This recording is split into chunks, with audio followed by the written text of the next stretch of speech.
Mhux dejjem faċli għalina li narfu u nħossu l-preżenza ta' Ġesu, speċjalment meta ngħaddu minn diffikultajiet u problemi. L-istorja tad-dixxipli fil-Vanġelu tal-lum tista' tkun l-istorja tal-familja tagħna. Id-dixxipli kienu qed jitlewmu bejniethom fuq min minnhom kien l-iktar importanti. U Ġesu jinteressah l-inkwiet tagħhom u jistaqsihom: x'kontu qegħdin titħattu bejnietkom fi triq? Hija l-istess mistoqsija li Ġesu jagħmel aktar tard liż-żewġ dixxipli ta' Emmaus li kienu mexjin lejn darhom, jitħattu fuq id-diffikultajiet li kellhom. Ġesu innifsu resaq lejhom u baqa' miexi magħhom.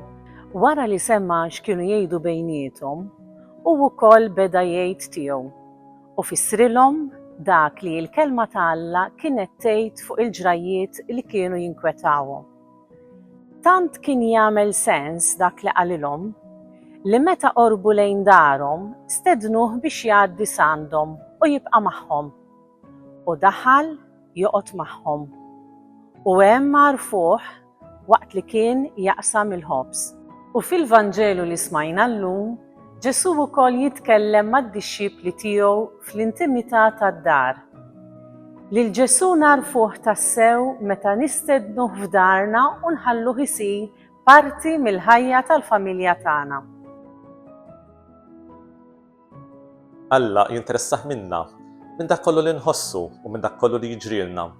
Fil-Bibja kollha tinħass ix-xewqa ta' Alla li jkun magħna il-bnedmin. Sa mill-bidu nett, Alla kien jippassiġġa ma' Adam u Eva fil-ġnien. Alla jsejjaħ nies bħal Abraham, Mosè u l-profeti biex jgħinu l-poplu jaraf l-imħabba ta' dan il-missier għalihom. Għax hu dejjem iħares biex jara u jissemma biex jara fil-qrib tal-familji tagħna. Saħansitra jasal jiġi f'nofsna f'Ġesu biex aħna nkunu nistgħu narawh, immissuh, nisimgħuh u fuq kollox inħossu l-imħabba tiegħu li ssalvana. Bir-raġun, il-Papa Franġisku jixtieq li fis-sena tal-Ġublew nirriflettu dwar il-fatt li aħna pellegrini tat-tama. Il-miġġa ta' Ġesu fostna mixajr l-ogħla wirja tat-tama li għandu l-missier fina il-bnedmin. Il-Vanġeli jgħallmuna li Ġesu jdawlilna l-ġrajiet ta' ħajjitna bil-kelma u bl-istorja tiegħu. Jieħu ħsiebna tant li wasal biex jagħti ħajtu għalina, jagħtina ġismu u demmu bħala ikel li jmantnina.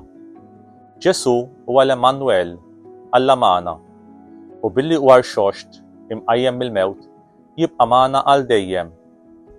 U wara jiena magħkom dejjem sal-aħħar ta' żmien. Ġesu għadu ħajmana llum tassew u mhux biċċajt, qiegħed magħna fil-kelma tal-Vanġelu, fl-imħabba lejn xulxin, speċjalment lejn il-foqra.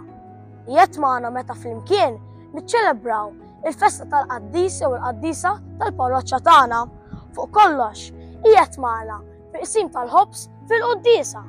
Għalkemm il-preżenza tiegħu mhix marbuta ma' post jew ma' żmien, Ġesu għażel il-Knisja biex permezz tagħha jkun preżenti fostna b'mod sħiħ.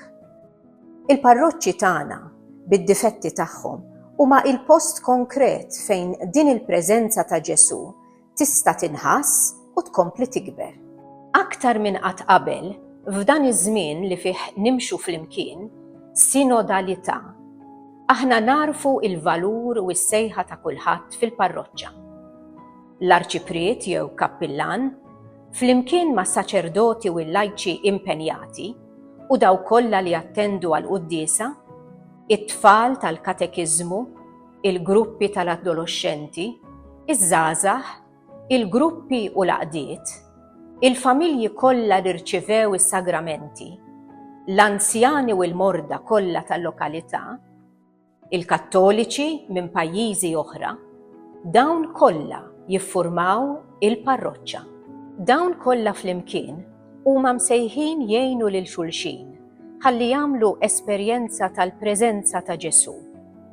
Saċerdot li qaddes bil-liturġija, profeta li jwassal l-aħbar it-tajba, raj li jieħu ħsieb id-dgħajjef u l-batut. L-arċiprieti jew kappillani u s-saċerdoti li jaqdu fil-parroċċi għandhom is-sejħa li jisimgħu, jilqgħu u jgħinu lil ħuthom membri tal-komunità parrokjali biex jikbru f'din l-esperjenza tal-preżenza ta' Ġesu. U din is-sejħa partikolari tmiss aktar mill-qrib lill-isqof li miegħu huma marbuta il-kappillani u s-saċerdoti fit-twettieq tal-ħidma tagħhom. Għal din ir-raġuni sa mill-bidu tal-Knisja l-isqfijiet kienu jagħmlu l-vjesta pastorali fil-komunitajiet insara biex jisimgħuhom, jifhmuhom u jgħinuhom jissaħħu bħala dixxipli ta' Ġesu. Infatti jekk nitfgħu għajnejna lejn l-Atti tal-Apostli naqraw kif Pietru, Pawlu, Luqa, Barnaba u Timotju minn żmien għal żmien kienu jżuru il-komunitajiet insara, ġifieri bażikament il-parroċċi primittivi li huma stess kienu waqfu. Matul is-snin l-isqfijiet tad-dijoċesi tagħna għamlu l-ħila kollha tagħhom biex minn żmien għal żmien ikunu aktar qrib is-saċerdoti u anke l-komunitajiet parrokjali, anke permezz tal-vjesta pastorali.